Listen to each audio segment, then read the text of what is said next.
y'all, what's up? Welcome back to Inner Healer. I'm Shakri, and today we're going to be talking about how to get closure after a breakup. Now, a lot of times people will tell you, like, oh, make sure you close that chapter before you open up another chapter. That's healthy relationship building, that's healthy self reflection, that's being able to sit with yourself, that's able to sit alone, have alone time, think about where things went wrong. Then you have some people that will tell you to actually get closure from the person. One thing that I know is that no one owes you anything. So if you don't get that closure, what do you do? If they don't want to talk to you anymore, what do you do? Do you continue to reach out to them, or do you just let it go? Because essentially, you're going to have to just let it go and find that peace within yourself, find that closure within yourself. No one owes you any kind of closure that you think that you deserve. They're a part of that conversation. So if they don't feel like they should be in that conversation, then guess what? They're not going to be in it. And you have to be okay with that. Because what else are you going to do? So we're going to talk about 5 things to do for you to get that closure that you're looking for with that breakup. The first thing you're going to do is always drink your water. Just always drink your water, because, I mean, that's how you get that good pH balance. That's how you get that thing to just be like water all the time. Never try to keep someone in your life that doesn't want to be there. Nothing in this life should be by force. So you shouldn't force someone to stay communicating with you, stay with you, if that's not what they want to do with their life. Everybody has free will. If they wanted to be with you, if they wanted to stay with you, then a breakup would have never even came into question. So number 1, just accept it. Accept that it's over. It's going to hurt. Breakups hurt. You just have to, what you have to do is get through it. And accepting it and possibly not getting that closure is something that you have to do in order for you to start to heal. Because you're going to ask one question. One question is going to lead you to another question, because that answer is going to lead you to another question, and then another question, and then another question. And you're going to keep on having all of these questions, and they don't owe you that. They don't. It doesn't matter how long you've been with someone. If they feel like you being in their life is not going to elevate them, is not what's healthy for them anymore, they have every right to go on about their business. Now, hence I said breakup. I'm not talking about a divorce. I'm actually just talking about a breakup. And then even with you asking those questions, guess what happens? Just because it's their reality, the answers that they're giving you doesn't make it your reality. And it's obvious that you guys have different realities because you're trying to get closure. They don't care about anything because they broke up with you. Once it was over, they just thought it was over. You're trying to get closure. You're trying to ask questions. You're trying to just still be in their energy space, and that's not what they want. Let that person move on. Let that person go heal if that's what they want to do. And in turn, you will be able to do the same. Number 2, forgiveness. Forgiveness is not for the other person. Forgiveness is actually for you. Forgive yourself for putting yourself in that situation. Forgive yourself for letting that kind of energy come towards you. No, it doesn't even have to be a nasty breakup, but you're forgiving yourself because you need that for yourself. I forgive you for putting us in that situation. I forgive you for not seeing the red flags. How are we going to work on this? How are we going to get better with this? Is what you're asking yourself when you're sitting with yourself and you're being honest with yourself about the breakup. Because these things can only happen if you're totally honest with yourself. This doesn't come from pointing the blame at someone else. We are taking accountability for the part that we played in each situation. I had a short that I put on, well, I guess it's called a reel over on Instagram. But I put an Instagram reel. By the way, follow me on Inner Healer on Instagram and on TikTok. What I put a reel on Instagram, and it was talking about the guys and what they're coming for, and if a girl is willing to put up with that, then that's no harm, no foul. Whatever she's willing to put up with, that's her business. But it was so many guys in the comments, because it was more to that too. Go check it out. But back to that. It was about accountability.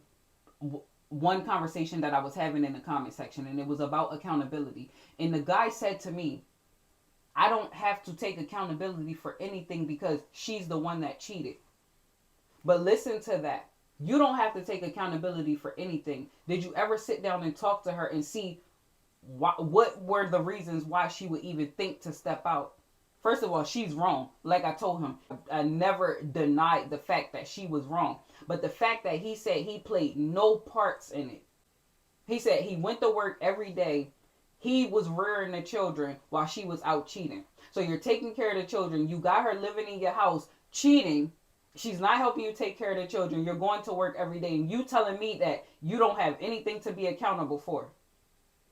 These are the things that we have to sit and be honest with ourselves. If we're honest with ourselves, a lot of people wouldn't go through the things that they're going through in these situations, in these relationships. And that was actually a marriage that he was dealing with. He said his wife of like either 13 or 18 years. I couldn't remember exactly how many years it was, but it was an extensive time. It was over a decade that he was with this person.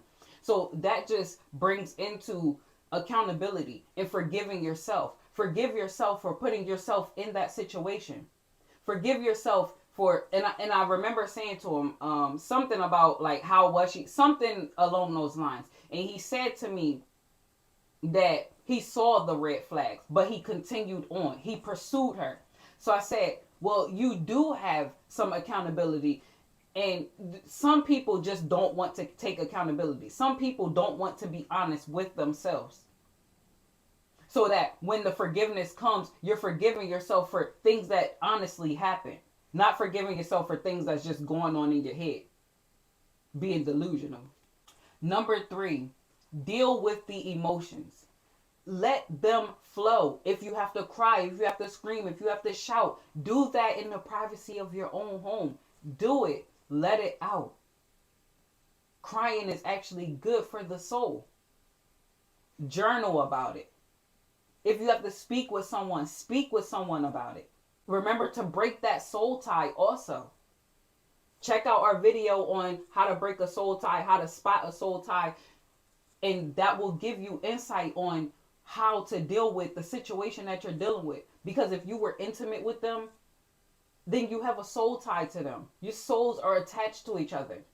Number 4, visualize the life that you want.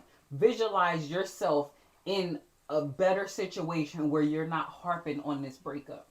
There was this quote before, and it was something about, I used to think that I couldn't live without you, and now look at me years later out here living and stuff. That's very true. Visualize that life. See yourself somewhere else. See yourself in a more healed situation. Whereas you're dealing with you.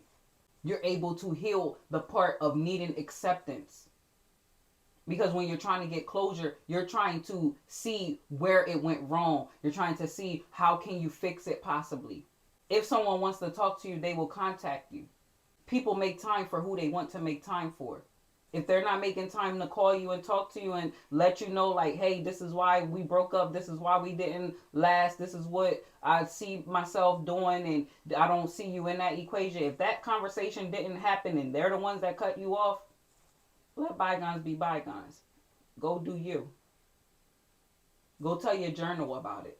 Hopefully you're surrounding yourself with people that are on the same mindset as you or a better mindset. You want people that's going to shoot it to you straight.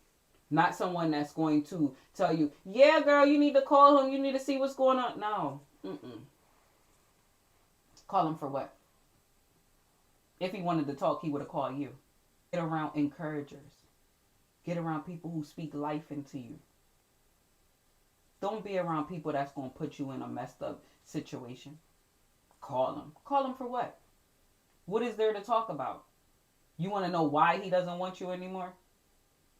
Sit back and recap on the relationship. You probably could see where it went wrong. Remember, honestly, go back over the relationship. You could probably see where it went wrong. Number 5, Start to work on yourself. A lot of times when someone cuts us off, we tend to think that something is wrong with us. There's nothing wrong with you. There's nothing wrong. Everything, as a matter of fact, is right. It happened for you. It didn't happen to you. He made room for your husband to be able to come through. Because you have to start working on yourself so that you can be healed, so that you can start a healthy relationship. And we all want that love. We all want that nurturing. We all want someone who cares for us. But we should want that for ourselves. We should love on ourselves. We should nurture ourselves. We should be comfortable being by ourselves before we allow anyone into our energy space. If there's cracks in your self-esteem, someone can come in and tell you anything. You don't want that.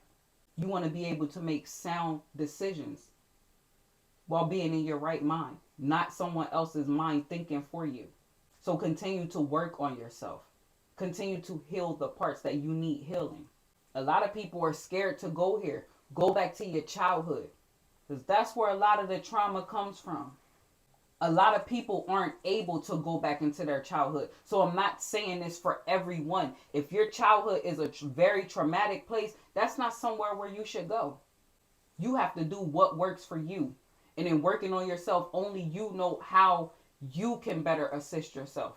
Whether it's exercising, whether it's changing up your diet, whether it's finding a hobby. Start journaling. The more stuff you write into a journal, the more of a book you can have. And it doesn't have to be, oh, this is me that I'm talking about. Just write a book. There's always someone out there looking for you. Looking for you because they want you to tell your story so that you can help them through theirs. What better way to tell your story? Put it in a book. Now you can profit off your pain. Somebody said that. I can't remember. Somebody said that. Profit off that pain. Oh, this is a capitalistic world. It is. We live in America. So what we have to do is just continue to work hard at being our best selves. Be the best you that you can be. Your story hasn't ended yet. This is just another chapter that you're able to write about. Now, that video was a video on how to get closure after a breakup. If you like what you heard in this video, please like, share, and subscribe to this channel. Peace.